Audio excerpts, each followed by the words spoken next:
General, thank you. And I want to steal one of your lines. Never forget. Pam never forgot. The president never forgot. This FBI never forgot. And certainly U.S. Attorney Pirro never forgot. When an act of terrorism of this magnitude strikes at the heart of our nation, we go to work. President Trump has given us the full resources at the FBI and across the interagency to make sure we deliver justice. And Pam, you're right.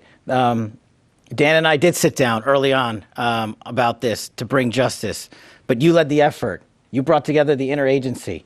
You said we are going to get this done because no one agency alone can do it. So we are thankful to have an Attorney General at the Department of Justice who works together with every single cabinet secretary and enforce the law.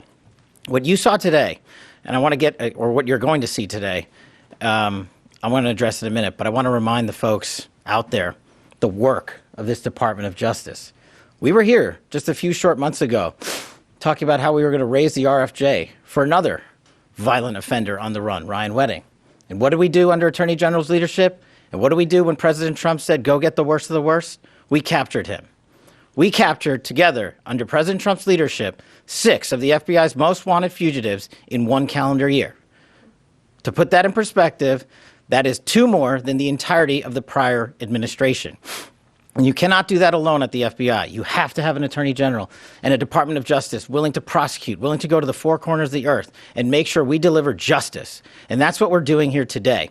I was at the airfield with U.S. Attorney Pirro earlier this morning when we did the formal foreign transfer of custody of Bakoush into U.S. custody to face prosecution under her auspices and her office. And the Department of Justice are going to execute justice for the fallen.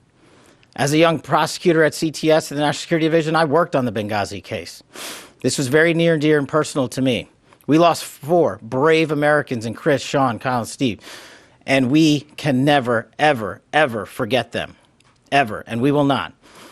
In order to put something like this together, it doesn't happen overnight. The FBI's hostage rescue team, the FBI's critical incident response group, our special flight operations unit, and countless others, along with the agents in the New York field office who never forgot Benghazi and never let the world forget it, endured over a decade to bring yet another terrorist who killed 4 Americans to justice.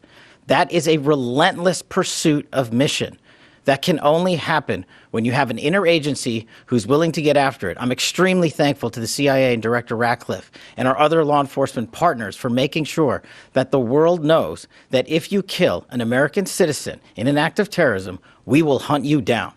We will bring you to justice, and you will face justice here in America, not in another court and not in any other proceeding around the world, but here.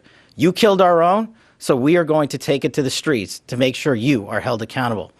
Once again, I'd really like to thank the entirety of the FBI, headquarters divisions. There are so many moving pieces to actually execute a foreign transfer of custody. And now we're talking about the 7th, the 3rd in just a couple of weeks. And I don't know if that has ever happened before in U.S. history. It's happening because President Trump backs the blue. President Trump has given law enforcement the resources we need to take the fight across the world. And the Attorney General has been relentless in her mission to make sure that these victims are remembered and that we bring them some semblance of peace by bringing those who killed their loved ones to justice. It's a little full circle for me. Yes, then Director Deputy Bongino and I did sit down and said, how are we going to get this guy? How are we going to find the individual responsible for the Benghazi attacks? And we sat down with Janine Pirro, and we sat down with the AG and her team and the Deputy Attorney General. And every single day, every single week, we talked about how we would do it. And we're here today because we have an interagency that is led by superior individuals who have one shared goal: protecting America and our lives and our future.